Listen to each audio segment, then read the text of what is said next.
Okay, so let's talk about side chain compression, or what I like to call it cross ducking. It's just a more descriptive term to me.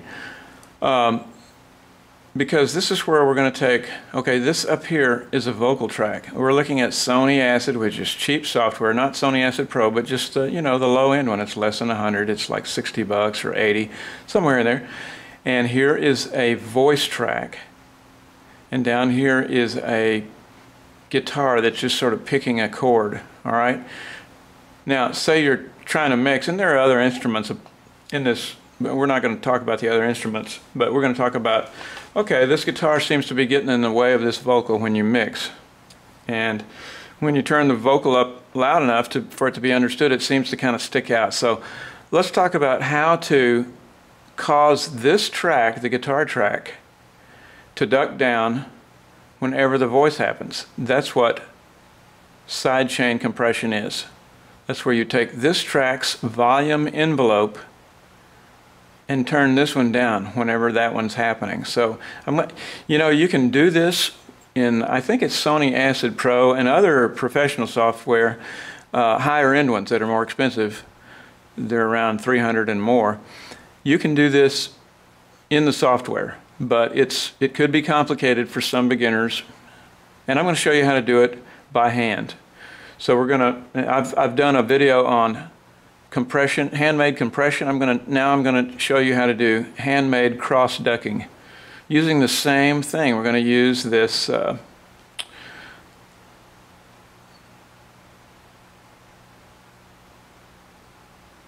we're going to insert an envelope, and we're going to insert, well, we got to highlight this. We're going to insert a volume envelope on the guitar, you see. This is a line, and by the way, you're seeing on each track you're seeing two waveforms. Well, that's because it's stereo.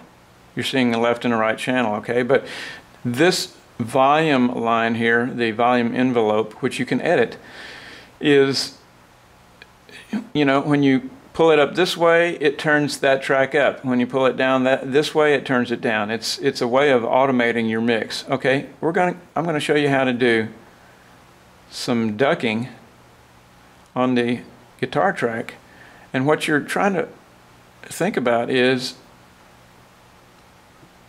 we want the guitar to go down some whenever the vocal happens. So you see what's happened here? Hopefully you can see it on your screen. It's kind of hard to get things on YouTube looking good, but anyway, I have taken this envelope and edited it downward only when the voice is happening. See?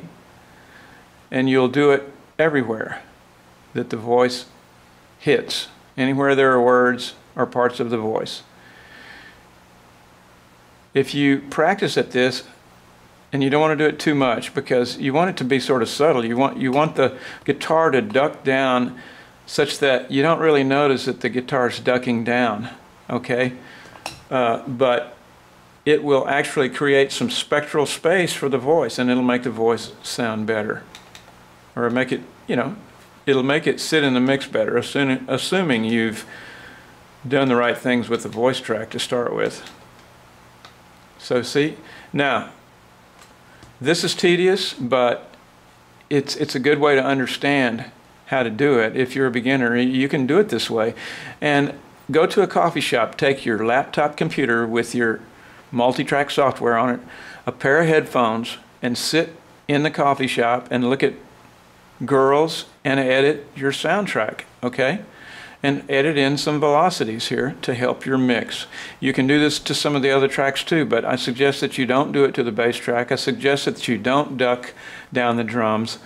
But anything that seems to be mid-rangey, you know, even pianos and stuff, that seem to collide with the voice, you can edit it, you can put in some ducking envelopes. Okay? It's easy. Have fun.